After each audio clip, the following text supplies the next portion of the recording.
আসসালামু আলাইকুম everyone, welcome to my Ibrahim agro page and YouTube channel. কেমন আছেন সবাই? ইনশাআল্লাহ আশা করি সবাই ভালো আছেন। আমি চলে আসছি আমার মুরগির ঘরে। দেখতে পাচ্ছেন আমার পেছনে কিছু ডিম রাখা আছে, আজকে ডিমগুলা বসাবো। এখানে দেখতে পাচ্ছেন আপনারা আমার ব্রুডিংটা আমি এই জায়গা থেকে সরাই আনছি। আগে ঘরের একদম মাঝখানে ছিল, মাঝ বরাবর ছিল, ওইখান থেকে আমি এক সাইডে নিয়ে আসছি। দেখতে পাচ্ছেন আমি ভেতরে ঢালাই করছি আজকে ব্রুডিংটার। কারণ হচ্ছে এখন বর্ষার সিজন চলতেছে, তো আমার এই ঘরটা কাঁচা ফ্লোর, যার কারণে ইঁদুরের খুব উৎপাত বাড়ছে। যে দেখতে পাচ্ছেন জায়গায় জায়গায় ইঁদুর গর্ত করে করে মাটি উঠাইতেছে।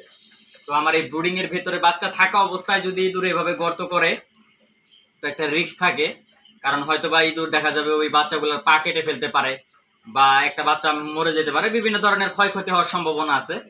তো ওই রিস্কটা আমি নিতে চাইতেছি না, যার কারণে ক্ষতি হওয়ার আগে আমি বুদ্ধিটা করছি যে আমি যদি এটা একটু মোটা করে ঢালাই করে দিই, নিচ থেকে যতই চেষ্টা করুক ইঁদুর কখনোই এটার উপরে আসতে পারবে না, এমনকি আমার বাচ্চাগুলো সেফ থাকবে, বাচ্চাগুলো ক্ষতি হবে না। তো এই উদ্দেশ্যে আমি ঢালাইটা করছি।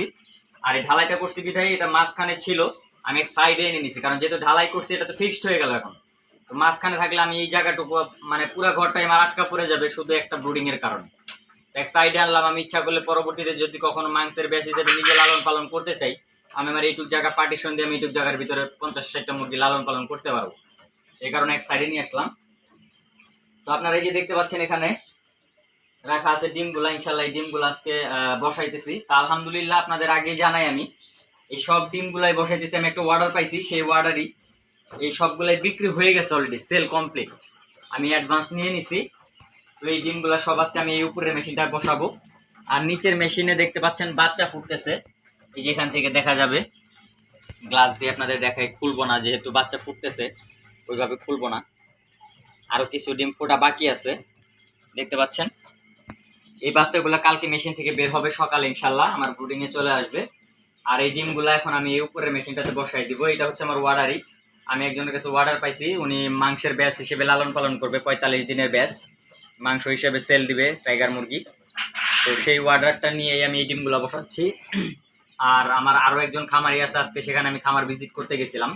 উনি আমার কাছ থেকে 50টা নিয়ে শুরু করছে, মাংস হিসেবে লালন পালন করতেছে। তো আজকে মোটামুটি 20 দিন বয়স বাচ্চারা, আলহামদুলিল্লাহ যথেষ্ট ভালো গ্রোথ আসছে। আমি বিকালে গেছিলাম ওনার বাড়িতে, আমি দেখে আসছি মুরগিগুলা নিজে।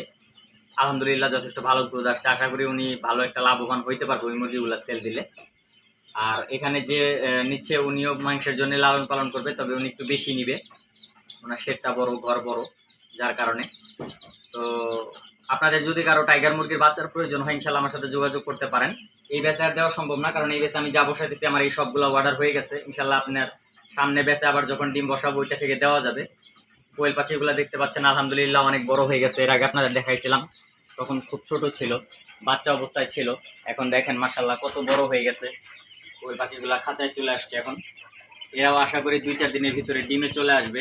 ডিমে আসার সময় হয়ে গেছে এদের। দেখতে পাচ্ছেন কতটা চঞ্চল। মাশাআল্লাহ এদের গ্রোথও খুব ভালো আসছে, সুস্থ সবল আছে, ইনশাআল্লাহ খুব দ্রুত ডিম আসবে।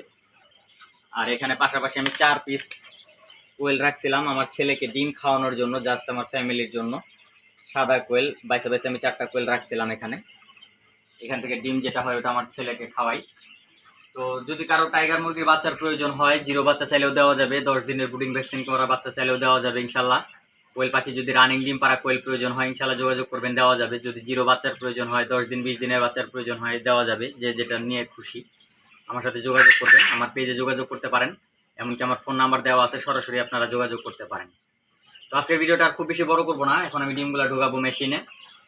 তো আপনারা যারা টাইগার মুরগি লালন পালন করতে যাচ্ছেন, আমি বলবো আপনারা টাইগার মুরগি লালন পালন করতে পারেন মাংসের জন্য।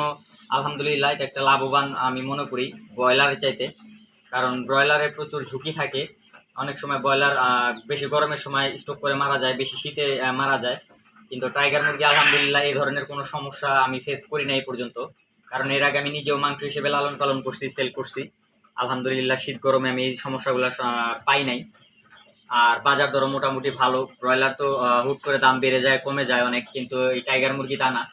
এটা কেজি হিসেবে আপনি বিক্রি করলেও যদি বাজার আপ ডাউন করে, দেখা যায় 10-20 টাকা আপ ডাউন করে, খুব বেশি আপ ডাউন করে না। আর এর চাহিদাও ভালো, মোটামুটি 45 দিন পালন করলে 1.5 কেজি ওজন আসে। তো সেই হিসাবে আমি মনে করবো লাভবান।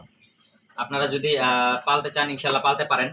দু একটা বেশ অল্প করে বাচ্চা নিয়ে 50টা 60টা দিয়ে শুরু করতে পারেন, দেখতে পারেন কেমন। তারপর যদি ভালো মনে হয় ইনশাল্লাহ আপনারা বাচ্চা বাড়াইতে পারেন। তো যদি কারো এই ধরনের চিন্তা ভাবনা থাকে আমার সাথে যোগাযোগ করবেন। আমি খুব অল্প দামে বাচ্চাগুলো বিক্রি করে থাকি। আপনারা সরাসরি আমার সাথে যোগাযোগ করবেন, আমার ফার্মে আসবেন, ফার্ম ভিজিট করার দাওয়াত রইল। আমার প্যারেন্টস দেখবেন, তারপরে ইনশাল্লাহ আপনারা বাচ্চা নেবেন, বাচ্চার কোয়ালিটি দেখবেন, তারপরে বাচ্চা নেবেন। তো সবাই ভালো থাকেন, সুস্থ থাকেন, দোয়া করবেন আমার জন্য। আজকের ভিডিও এই পর্যন্ত। আসসালামু আলাইকুম।